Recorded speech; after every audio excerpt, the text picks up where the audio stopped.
Bonjour, bienvenue Suchita Viva durant toute cette semaine pour parler d'un sujet important de société, les cyberdépendances. Avec nous aujourd'hui Jacques-Louis Colombani, bonjour.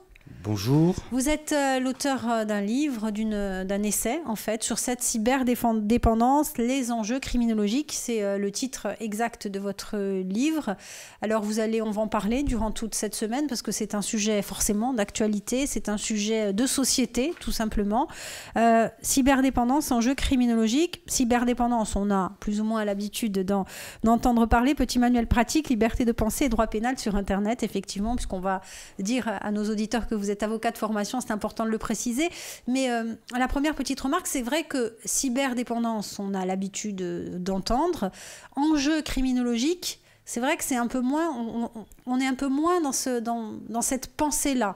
Cyberdépendance, effectivement, on pense aux adolescents qui sont un peu trop sur Internet, qui sont un peu trop... mais ça a de véritables enjeux criminologiques, donc ça peut aller très très loin, au-delà de la dépendance aux jeux vidéo simple que l'on peut imaginer. Oui. Voilà, tout est dit dans la réponse, oui. Alors, justement, vous avez voulu faire écrire cet ouvrage de par votre expérience, de par des sujets qui vous ont intéressé. Comment est-ce qu'on en arrive à se passionner plus particulièrement pour cette question-là quand on est avocat? Quand on est avocat, on accompagne des gens devant des magistrats. Et... on s'interroge sur pourquoi ils en sont arrivés à commettre des infractions. Ça peut être de simples contraventions, ou bien des délits, ou bien on peut avoir devant la cour d'assises à s'intéresser au pourquoi d'un geste posé. Et il m'est arrivé d'être aux assises avec en face de moi de jeunes personnes qui avaient manifestement été influencés par les jeux auxquels ils s'adonnaient et qui, du fait de cette influence, étaient arrivés à des extrémités funestes. Il est arrivé de défendre des personnes en descendant d'un cran sur l'échelle qui était complètement sidéré. Un jeune, par exemple, d'une banlieue du nord de la France, qui attendait qu'un homme de Côte d'Ivoire vienne lui chercher son scooter, lui acheter son scooter. Alors, malin, il a demandé à être payé en traveler chèque. Quand il est allé porter les traveler chèques à la banque, alarme silencieuse, il s'est retrouvé en garde à vue. Là, on s'est aperçu qu'il ne faisait plus vraiment la différence entre la réalité et la fiction. Puis les contraventions qu'on peut être amené à commettre du fait d'un rapport particulier à l'écran, on est tous menacés. Hein. Je suis en voiture, le téléphone sonne, je réponds. J'ai pas d'oreillette. Voilà, oui, ça recouvre beaucoup de domaines. Hein. On va détailler tout au long de cette semaine tout ce que ça peut, et notamment à travers les différents chapitres de votre livre. Vous avez dit qu'on ne fait plus le distinguo entre la réalité et la fiction. Ce n'est pas juste une vue de l'esprit, c'est vrai. Aujourd'hui, il y a des gens qui n'arrivent plus à faire ce distinguo, qui sont... C'est-à-dire que, quelque part, la réalité se virtualise et... Le virtuel devient quelque part réel. On est dans un rapport étrange. Mais c'est pas vrai partout et c'est pas vrai pour tout le monde. Je veux dire, sur Internet, on peut pas tout noircir. C'est impossible. Vous voyez qu'en ce moment, par exemple, il y a à Ajaccio ces fameuses rencontres de blogueurs voyageurs. Là. C'est extraordinaire. Mais lorsqu'une collectivité publique s'investit derrière la promotion d'un site internet, ou lorsque des gens qui ont une thématique comme ça, sympathique, s'investissent pour donner à leurs semblables de l'information, Internet remplit son contrat de départ de World Wide Web. Et en soi, en cela, il peut être vecteur de démocratie. Mais aujourd'hui, il y a des gens qui ne font pas forcément la différence entre un monde sans limite sur Internet et la réalité. Et c'est en ça qu'Internet peut être une addiction. C'est-à-dire que c'est en ça qu'Internet peut servir à fuir la réalité du quotidien. Et on peut basculer dans un monde imaginaire dans lequel, eh ben, il est autorisé de se mettre tout nu dans la rue, alors que si vous vous mettez tout nu au golf, 2 minutes après, vous êtes normalement en train de vous expliquer devant les forces de l'ordre. Alors cette cyberdépendance, il y a plusieurs aspects qui sont aussi abordés. Il y a l'aspect psychologique, l'aspect juridique. Vous avez travaillé à tout ça, vous avez réfléchi le problème en globalité. Ben, la criminologie, c'est ça. La criminologie, c'est une matière transversale. D'ailleurs, la préface est faite par un médecin psychiatre. La criminologie, c'est se poser les questions du phénomène addictif et du passage à l'acte délictuel en lien, en corrélation avec ces addictions. Parce qu'au départ, il n'était pas acquis que l'addiction sans drogue existât, premièrement. Deuxièmement, il n'était pas évident qu'on puisse tirer un rapport de cause entre une addiction, parce qu'on n'est pas accro à Internet en soi, on est accro aux messages derrière. Donc il n'était pas évident que des messages puissent conduire des gens à commettre des infractions du fait de leur addiction. C'était pas évident, tout ça c'était à démontrer. Et pour démontrer ça, il a fallu utiliser les arguments de la médecine. C'est un médecin que j'ai trouvé dans une thèse de médecine, le premier, qui tirait un rapport de cause entre l'Internet compulsif et la commission d'infraction. C'est ça qui m'intéresse finalement. Ce qui m'intéresse, ça n'est pas l'Internet de progrès que tout le monde pratique plus ou moins. Ça n'est pas l'Internet de clavardage que tout le monde pratique aussi plus ou moins. Ce n'est pas l'Internet ludique que tout le monde pratique plus ou moins, ou de travail. Ce qui m'intéresse, c'est l'Internet qui conduit au passage à l'acte criminel, au sens où il me semble qu'au-delà des manipulations politiques et puis des effets de tribune qu'on peut avoir pour des raisons X ou Y ou électoralistes, non juridiques en tout cas, dans les diverses assemblées, eh bien, au-delà de ce message-là, si on recherche une efficacité en termes de prévention, je pensais qu'il fallait s'intéresser véritablement de façon transversale à l'addiction, au rapport de cause qu'il peut y avoir entre l'addiction et la commission d'une infraction, et à la politique de traitement de cela d'un point de vue médical ou d'un point de vue juridique. On va parler justement demain de votre travail, vous allez nous expliquer les différentes étapes, mais est-ce que cette addiction, pas à la drogue, mais à la cyberaddiction, on va dire, est-ce que c'est une circonstance atténuante en droit ou pas ? C'est une bonne question.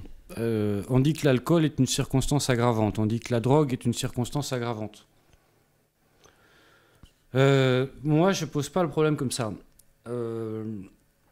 Quand un magistrat se pose la question à l'instruction du dossier, ou le procureur de la République d'ailleurs, je veux dire, le procureur de la République de mon barreau actuellement a son prénom dans les remerciements, parce qu'on a réfléchi. En tout cas, je lui ai fait part souvent de mes hésitations, etc. Quand on a quelqu'un qui a brûlé le visage de son co-détenu dans sa cellule en se réveillant, parce qu'il ne faisait plus la différence entre sa console de jeu et puis sa cellule, on est sur un terrain où il y a beaucoup d'addictions. On a une désocialisation, on a quelqu'un d'isolé, on a quelqu'un qui a peut-être des problèmes d'addiction par ailleurs, d'addiction chimique, et puis on a quelqu'un qui pose un acte. Alors aujourd'hui, c'est pas de... Bon, l'acte, il est posé, quoi. La criminologie, c'est ce qui explique peut-être un peu le passage à l'acte. Parler de circonstances atténuantes, je sais pas. C'est en tout cas essayer d'appréhender. L'autre jour, on m'a posé la question, on m'a dit réprimer ou soigner ou réprimer. je pense qu'en démocratie, encore une fois, si on ne veut pas basculer dans le fascisme, le référent, ça doit rester le juge. Et en démocratie, la réponse, c'est l'éducation. On a beaucoup parlé d'éducation civique ces derniers temps, etc. C'est l'éducation aux bonnes pratiques sur Internet. C'est la conscience des uns et des autres. Et c'est donc, au final, l'éducation. C'est pour ça que j'ai écrit ce bouquin, en fait. Oui, effectivement, pour éduquer un maximum de... Ouvrir les yeux. Ouvrir les yeux, voilà. Faire peut-être prendre conscience qu'il peut exister un problème.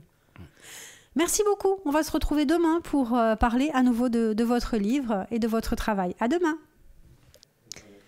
Bonjour, bienvenue. Jacques-Louis Colombagne est à nouveau avec nous. Bonjour. Bonjour. Pour parler de cyberdépendance, enjeux criminologiques, petit manuel pratique de liberté de pensée et droit pénal sur Internet aux presses universitaires de Laval, presse de l'Université Laval.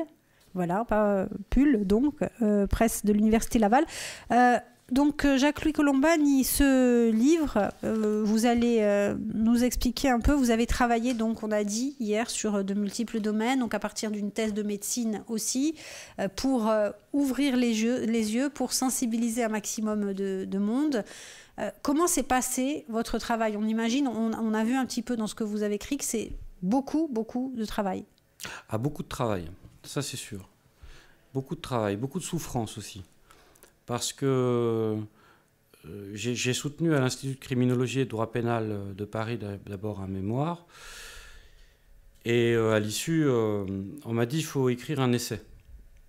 Donc un essai, ça veut dire avec jeu, il faut s'impliquer, il faut enlever le vocabulaire technique, il faut parler un peu à tout le monde parce que le message, m'a-t-on dit, est important.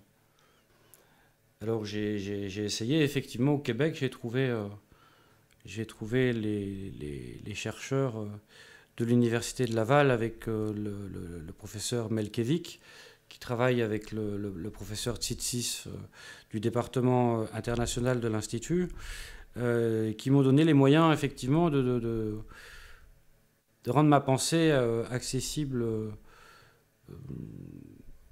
disons généralement. Effectivement, je pars non pas d'une, mais de plusieurs thèses de médecine. Et si j'ai sous-titré le livre Petit manuel pratique, c'est parce qu'à la fin, vous verrez, eh bien, il y a des questionnaires. Des petits questionnaires tout pratiques qui sont issus de thèses les références sont citées, hein. Mais c'est pour se positionner soi-même par rapport à son rapport à l'écran. Et je dois dire que l'écriture des premiers chapitres, où il est question de rapport à l'écran, où il est question de rapport au blog, de rapport à l'autre, d'échapper à la réalité en allant sur Internet. Je dois dire que l'écriture des premiers chapitres, quand il a été question d'aller à travers les jeux, les réseaux sociaux et autres, forcément on se remet un peu en question. Y compris en tant que juriste, bien sûr, mais y compris en tant qu'individu, de toute façon, quoi. Oui, quand on écrit ça, on se pose des questions soi-même. Et puis ensuite, quand on dit crime de geek, on se pose la question de savoir comment et qui est susceptible de franchir le sens interdit sur Internet. Et là, on rentre vraiment dans le cœur du sujet. On rentre vraiment dans le danger d'Internet, dans le danger de prendre les vessies pour les lanternes. Parce que sur Internet, on s'aperçoit qu'il y a des loups. Le passage à l'acte des loups, il est parfaitement intelligible. Je mets des images pédopornographiques en ligne pour en retirer un bénéfice.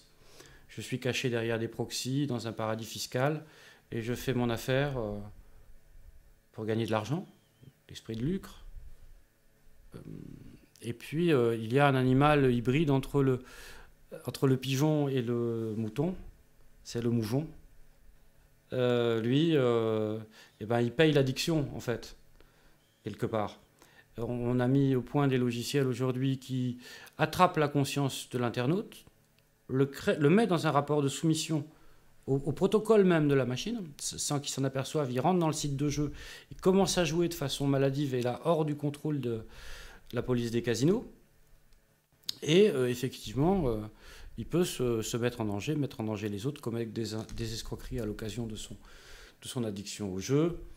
Télécharger inconsciemment des images pédopornographiques sur son ordinateur. Rentrer avec un prétexte ludique dans une guilde qui joue à je ne sais quel jeu violent et être embrigadé avec des mécanismes sectaires dont j'explique un peu le mécanisme. Le mécanisme, justement, vous nous avez dit hier, donc vous avez eu affaire à des clients, on va dire, qui étaient rentrés dans cette problématique-là de la cyberdépendance. Comment, justement, est-ce que vous vous êtes servi aussi de cette expérience pour mieux appréhender la question? Alors, on ne va pas dire que vous avez analysé leurs propres mécanismes, peut-être à la mode d'un profiler, pour essayer d'arriver à voir qu'est-ce qui avait pu les conduire jusque-là, mais on n'en est peut-être pas loin. On n'est pas loin. J'ai utilisé les outils que j'ai mis au point. Je me suis fabriqué des outils pour proposer des explications, parfois dans des exemples dont je parle ici, des exemples très simples de la vie quotidienne d'un avocat d'une ville moyenne. Je me suis posé effectivement un certain nombre de questions par rapport à un ou deux comportements qui ont été posés et dont j'ai eu l'honneur de proposer les explications, en tout cas des causes, à une juridiction. Le profiler, pourquoi pas? Ce qui est sûr, c'est que si on prend certains questionnaires qui sont à la fin, là, et qu'on pose ces questions à quelqu'un, rapidement, on a une idée du positionnement de la personne et de son rapport au réel. Parce que ce qui pose problème, c'est le rapport au réel. Ce qui pose problème, c'est celui qui va penser que sa religion, avec un grand R, je ne stigmatise aucune religion, que sa vision du monde, je préfère, lui permet sur Internet d'enfreindre la loi de la République. Et donc, pour prendre une image triviale, il va baisser sa culotte et la montrer à la caméra. Voilà. Et là, c'est vrai qu'une personne comme ça, elle peut être appréhendée avec une approche psychopathologique, quoi. Le docteur Michel Dubec le dit bien dans sa préface, du reste. Effectivement, mais c'est vrai que c'est difficile aussi. On parlait tout à l'heure de cybersexualité, vous en parliez même maintenant, les images pédopornographiques, pour essayer de bloquer tout ça, on va dire. C'est vrai qu'Internet, c'est très compliqué aussi. Il y a des brigades de police qui sont mises en place pour tenter de stopper tout ça. Il y a effectivement le système judiciaire aussi qui est par rapport à ça, mais c'est compliqué. Donc, il vaut mieux de la prévention. Écoutez, vous savez, il y a deux façons de voir les choses. Soit on a le courage de sa politique et on applique la loi et on a les moyens très simples de faire appliquer le droit français. Soit on fait des effets de manche et on laisse traîner des gros chalutiers à petite maille qui arrachent le fond sur leur passage des données personnelles de chacun, ce qui pose un vrai problème de démocratie d'ailleurs, et qui laisse d'ailleurs les loups cachés derrière leur proxy et complètement anonymes. Soit on applique le droit. Et appliquer le droit sur Internet, c'est simple. Le juge naturel, enfin le gardien naturel des libertés publiques dans ce pays, pour l'instant, c'est le juge. Monsieur le juge, bonjour. Je viens de constater un contenu qui enfreint ce que j'estime être le droit français. Je vous le soumets. L'auteur du message n'est pas là, je ne sais pas où il est. Alors, autorisez-moi à en référer, sans contradictoire, par ordonnance, à faire retirer le contenu. Je prends mon ordonnance, je la transmets aux autorités administratives compétentes, qui procèdent à la censure du site. Point. Appliquer les textes. Il y a des associations dont je parle à la fin du bouquin. Ça, la légitimité, j'allais dire,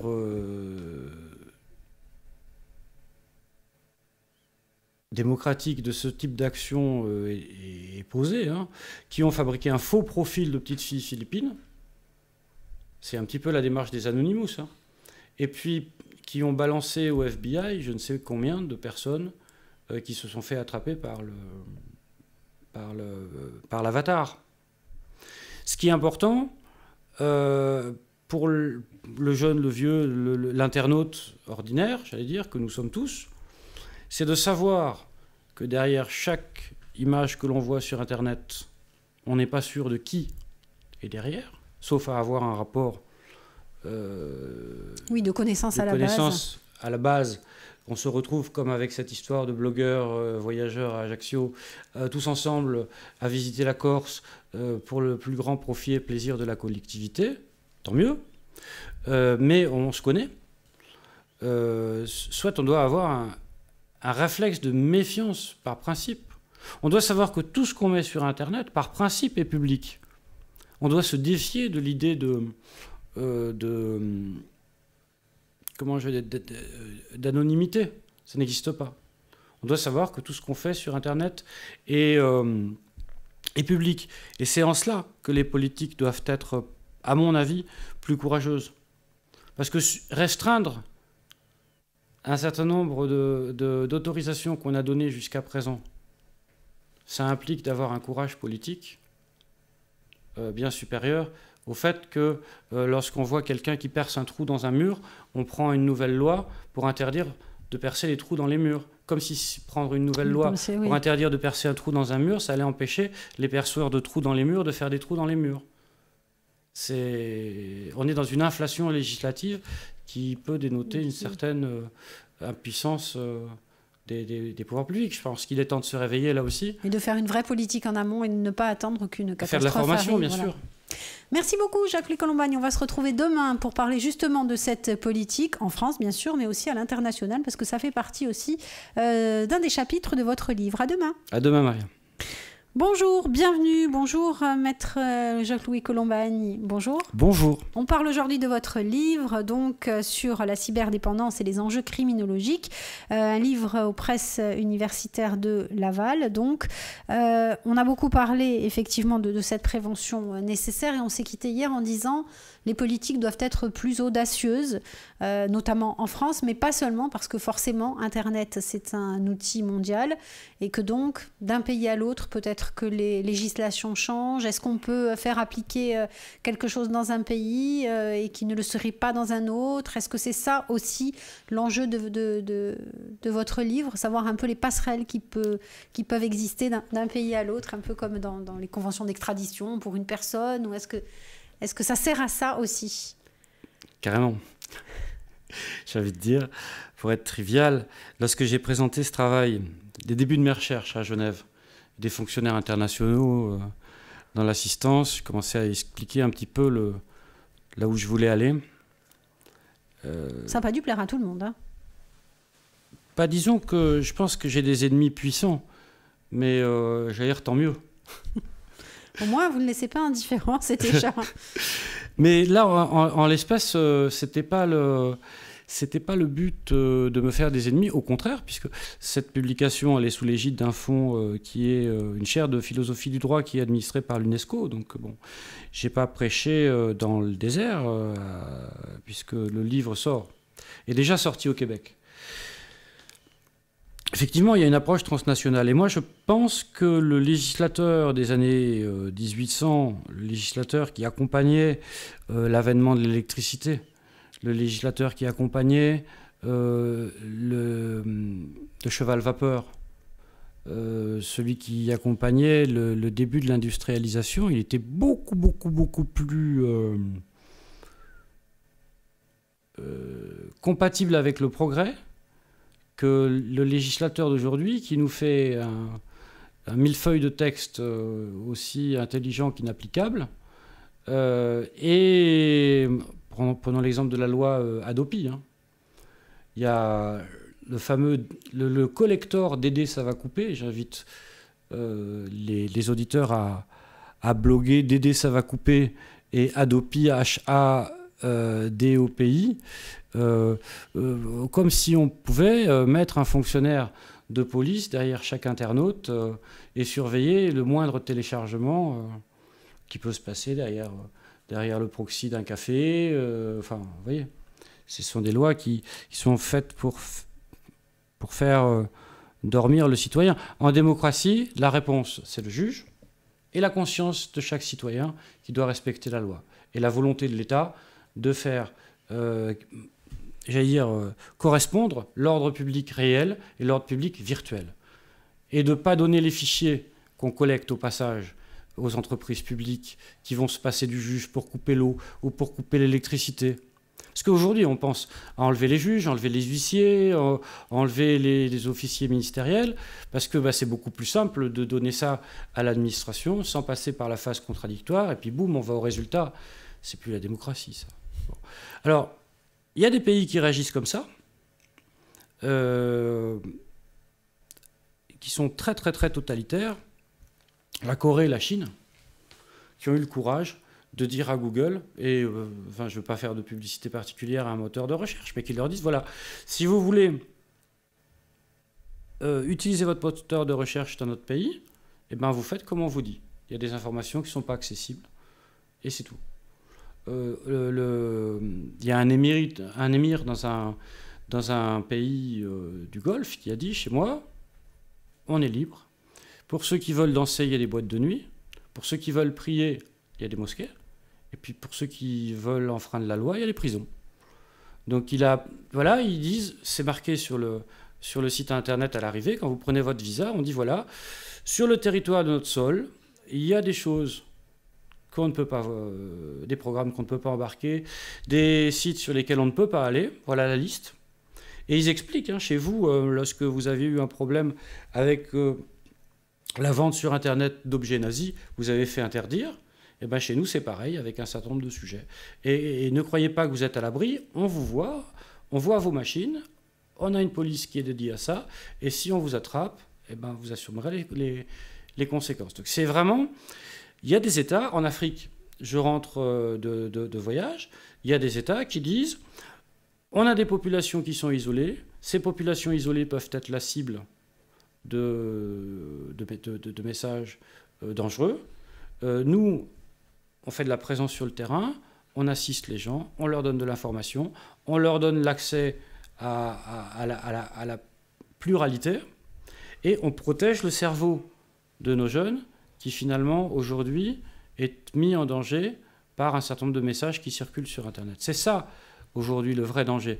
La vraie cybercriminalité, elle ne menace plus les données physiques sur les machines, elle menace les consciences des internautes, de mon point de vue. C'est là que c'est un problème de liberté publique.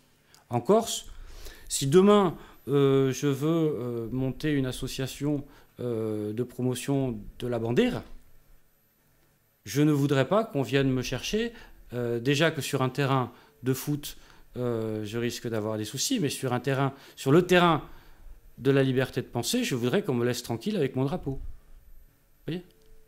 Justement, où est-ce que se situe la frontière entre la liberté individuelle, vous preniez l'exemple de la Corée, maintenant on fait un grand écart, on vit en Corse, comment est-ce qu'on arrive justement à trouver en fonction des lois, forcément, vous avez dit en fonction des juges, en fonction des lois des différents pays, mais est-ce qu'il ne pourrait pas y avoir une réglementation internationale aussi, où on pourrait avoir accès à un certain nombre, ou c'est complètement utopique ? Si vous voulez, si tous les gars du monde pouvaient se donner la main. Oui.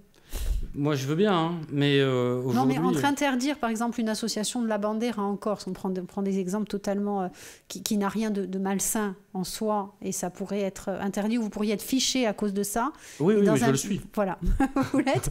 Et dans un pays de la Corée où on n'a pas accès à certaines données, parce que peut-être ça gêne le pouvoir politique en place, alors que ça n'a rien, là aussi, que les citoyens ont peut-être besoin de s'informer pour se libérer aussi. Comment est-ce qu'on arrive à... Il y a des conventions internationales, il y a des États qui se rapprochent au travers de politiques qui sont faites, le général de Gaulle disait par les machins. Il y a des machins voilà. Bon. Mais ce qui est intéressant, c'est au bout de la chaîne. On est dans un pays, une république qui fonctionne cas un cas, mais avec une démocratie et des institutions décentralisées. En Corse, pour le coup, je dois le dire, les expériences qui ont été faites par la gendarmerie nationale, par le groupement d'Ajaccio, sont remarquables en termes pédagogiques. Parce qu'ils vont dans les écoles, ils vont expliquer en amont. Quand c'est bien, il faut dire que c'est bien. Et voilà. Mais on le fait ici, on le fait de façon un peu sporadique. Vous me parliez, est-ce que j'ai pu, dans mes procès, faire du profiling? Non, je n'ai pas eu les outils. J'ai eu quelques bonnes volontés de ci, de là, ici à Ajaccio, ou là où j'exerce habituellement. Mais de façon systématique, l'État n'a pas mis en place une politique volontariste. Alors si on attend que l'Europe nous règle le problème, ou que les États-Unis encore mieux, on va se retrouver avec Google, pour ne pas dire son nom, comme garant des libertés individuelles. Et là, je tremble. Parce que mon référent à moi, lorsqu'on me dit « Maître, vous êtes avocat, vous n'avez pas droit à une liberté d'aller et venir dans la discrétion » ou « Monsieur, vous êtes un homme politique, vous n'avez pas droit à une vie privée, c'est nous qui arbitrons si on laisse en ligne ou si on enlève les données qui vous concernent », je tremble. Je pense que l'État doit garder son rôle avec les institutions qui sont faites pour ça, c'est-à-dire le juge en premier lieu, comme censeur de ce qui est enfreindre le sens interdit ou pas, comme l'école, comme lieu de formation de ce qui est la morale entre guillemets républicaine ou pas. Le creuset laïque dans lequel on a tous grandi, qui fait qu'à un moment donné, on peut aller boire un coca avec tel ou tel, sans considération pour son sexe, son âge, sa religion, son parti politique. Là, aujourd'hui, on est à la croisée des chemins. Il y a des États qui disent, nous, on est volontaristes. Et j'ai pris la Chine, j'ai pris la Corée, j'ai pris les États-Unis, j'ai pris les Émirats arabes unis, je suis allé voir un institut du Maghreb de droit islamique au Maroc, qui a théorisé les choses d'une façon extrêmement fine, dans un français impeccable.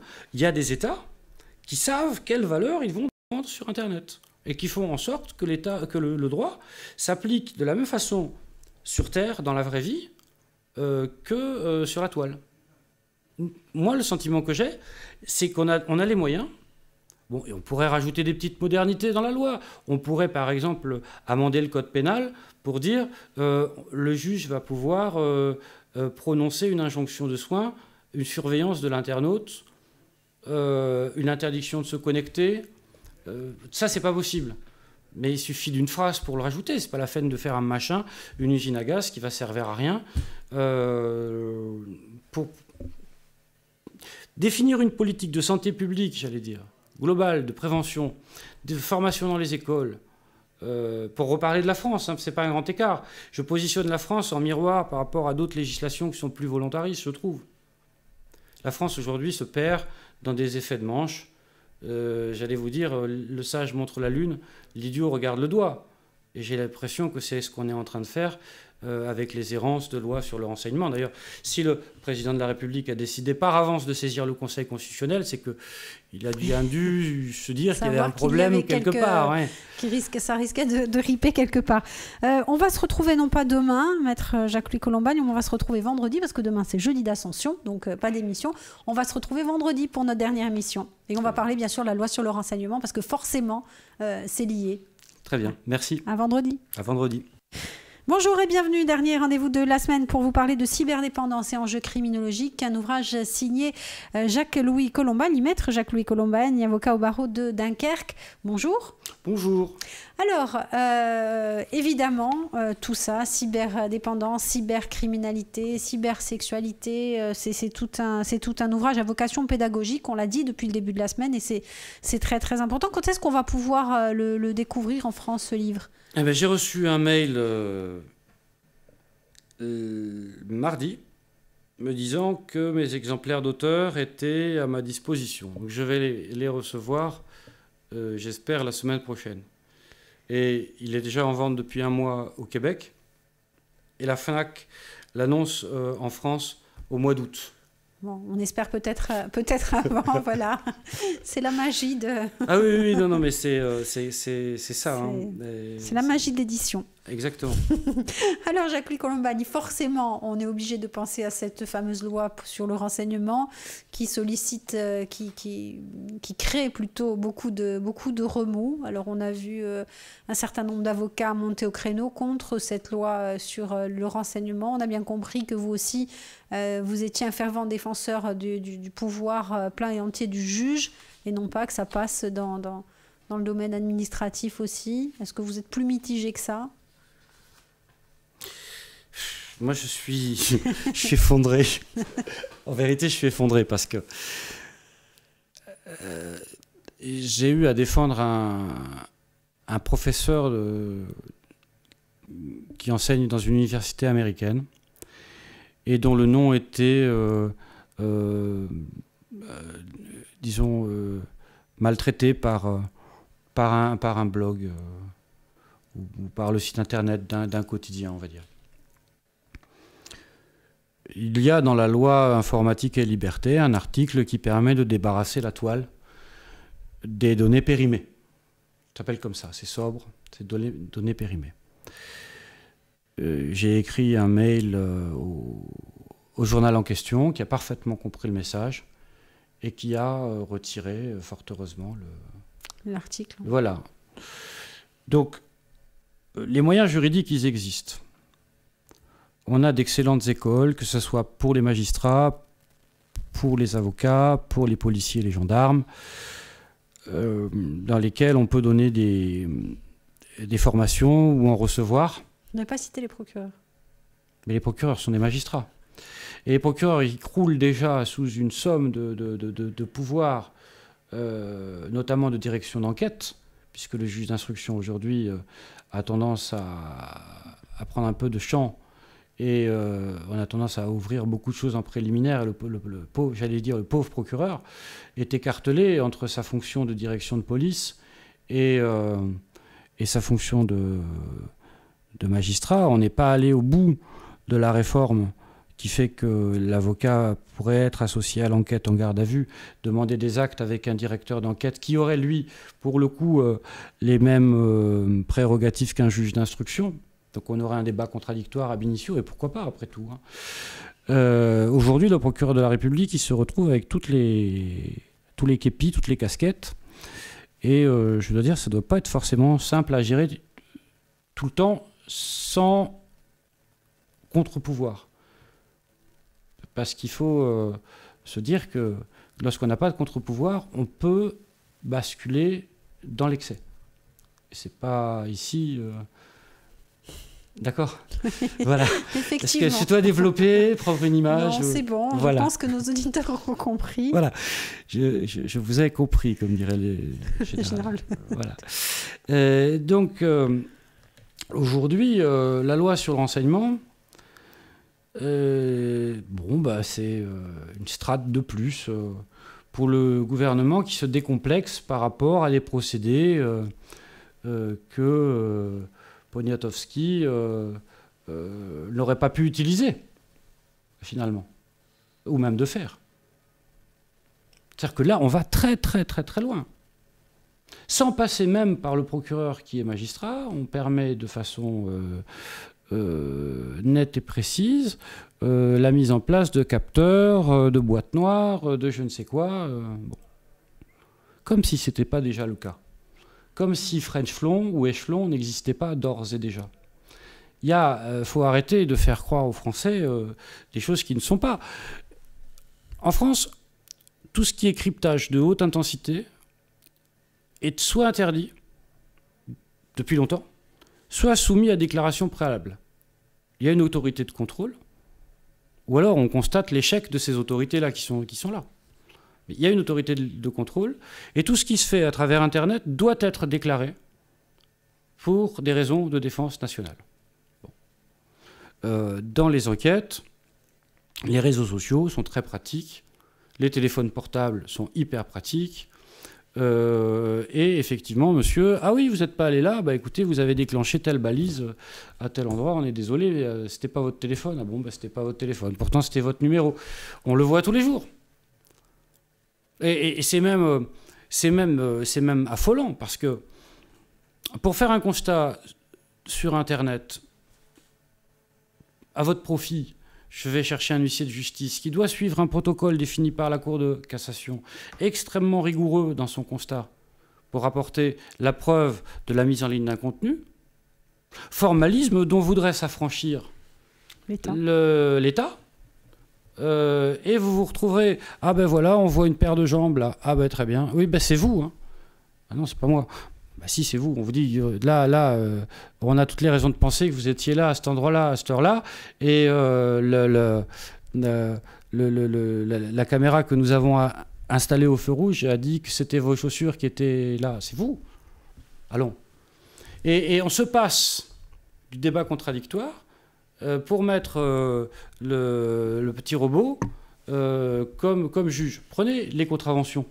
Quand vous passez et que vous faites flasher à 51 au lieu de 50 sur la roue des Sanguinaires, pour ne pas le citer, ce radar-là, ben lui, il se comporte comme un juge.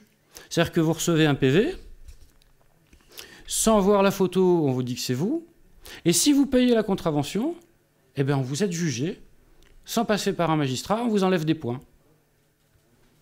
On est dans un État qui abandonne l'acte de juger à des machines, ou à des gens qui n'ont pas été formés pour juger à l'école de la magistrature. Alors, au nom de l'antiterrorisme aujourd'hui, mais d'après vous, pourquoi ? Mais l'antiterrorisme aujourd'hui voudrait que l'on s'en prenne au loup et non pas au mouton. Voudrait qu'on prenne une disposition dans la loi française pour dire si vous voulez émettre des contenus sur le territoire français, vous devez déclarer une adresse physique en France pour pouvoir être touché par une décision de justice le cas échéant. Voudrait que l'on fasse la promotion des ordonnances rendues sans contradictoire pour interdire les sites qui émettent depuis des bases non impossibles à atteindre physiquement. Voudrait que l'on fasse une politique qui soit plus axée sur la formation des acteurs. Parce que tous les prétextes aujourd'hui sont bons finalement pour prendre des restrictions aux libertés individuelles des citoyens qui n'ont rien demandé. Je suis désolé, c'est magnifique de mettre 40 000 personnes en 10 jours sur le terrain pour surveiller notre territoire, c'est superbe. Mais il y a des contingences qui font qu'on a besoin de ces hommes qui sont formés pour défendre nos bases ailleurs. On a succombé finalement à une espèce de logique terroriste au lieu d'investir le champ de la République et de porter la liberté de conscience dans les écoles. Je pense que les gouvernements devraient être plus volontaristes, aller plus dans les écoles de formation et faire rentrer Michel Dubec dit que je voudrais pénaliser l'anarchie, mais c'est pas vrai. Je voudrais remettre le fléau de la balance à sa place dans la République, qui doit rester République, y compris sur Internet. Est-ce que si on est obligé aujourd'hui de faire cette loi sur le renseignement, peut-être ça veut dire que les services de renseignement, eux, ont échoué jusqu'à présent, ou pas ? Moi, je ne pense pas qu'ils ont échoué, les services de renseignement. Heureusement qu'ils sont là, les services de renseignement, quelque part, pour déjouer un certain nombre de menaces. Et tous les jours, et depuis longtemps. Non, je ne pense pas qu'on puisse dire ça. Je ne pense pas d'ailleurs qu'on leur donne beaucoup la parole, ni qu'on écoute ce que dit le syndicat des magistrats sur le sujet.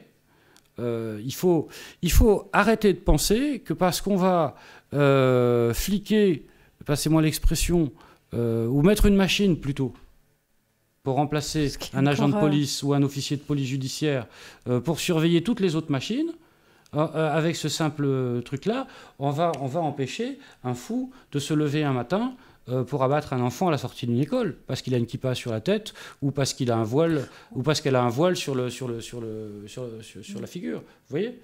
On joue sur la peur des gens, en fait, aujourd'hui. Mais je pense pas qu'on joue. Je pense pas qu'on joue, parce que c'est pas drôle. Je pense que personne ne joue. Mais ou alors il n'y a pas de véritable politique. Je crois que on fait des effets de manche parce qu'il y a un électorat qui aime bien la sécurité, à droite comme à gauche. Et je crois que pour faire plaisir à l'électorat, on met des gens qui n'ont pas été formés pour ça, parce que je suis désolé, un officier de police judiciaire s'est formé pour autre chose que pour mettre des timbres-amendes de stationnement sur le bord de la route, et c'est pas un collecteur des impôts non plus. On utilise des tas de gens qui sont formés pour faire un métier, à faire autre chose que leur métier, et finalement, on recule devant des politiques volontaristes qui seraient d'imposer la laïcité, qui serait de prendre un certain nombre de décisions administratives courageuses, qui serait d'investir l'école avec des programmes qui permettent de regarder l'autre comme son frère, même si il n'a pas le même habillement que soi, ou la même foi, ou la même expression de la foi, et mettre les outils pour dire à ces jeunes qui vont jouer à Doom, qui vont jouer à World of Warcraft, ou qui vont sur les réseaux sociaux ou autres, attention. Derrière la belle nana que vous voyez et qui fait de la propagande russe, il y a peut-être un bonhomme velu qui nous demande qu'à vous attirer dans ses raies. Je dis russe, je dis chinoise, je dis n'importe quel comment dirais-je, groupe avec une visée politique peut utiliser un avatar pour amener n'importe qui croire à n'importe quoi. Il faut arrêter. Et ça, il faut le dire, les politiques, ils sont là, c'est des pédagogues avant tout. Il faut qu'ils aient le courage de ne pas se tromper de cible. Merci beaucoup, Maître Jacques-Louis Colombani, de nous avoir livré votre témoignage. On fera d'autres émissions quand votre livre est sorti, pour voir un petit peu aussi l'accueil qu'il a reçu, parce que c'est important, et y compris l'accueil des politiques, parce qu'on espère qu'ils vont le lire. Ça leur fera un bon document. Juste une dernière question à propos de cette loi sur le renseignement. En tant qu'avocat, est-ce que ça va compliquer votre tâche ou pas du tout? Non. C'est incolore, inodore et sans saveur pour moi, cette loi. C'est tempête dans un verre d'eau. Tous ces moyens existent déjà. Pourquoi on fait ça alors? Pour se donner bonne conscience? J'ai entendu un député parisien qui disait de ce gouvernement qu'il faisait des effets de tribune. Je ne citerai pas le député en question, mais je suis d'accord avec lui. Merci beaucoup. On se retrouve très bientôt et on vous rappelle que cette émission, vous la retrouvez en podcast audio et vidéo sur notre site internet, justement, www.alta-frequenza.com. Mais celui-là, on vous le dit, consommez sans modération. Merci beaucoup, c'est vrai. Merci. Sucita Vive avec Maria Lanfranc.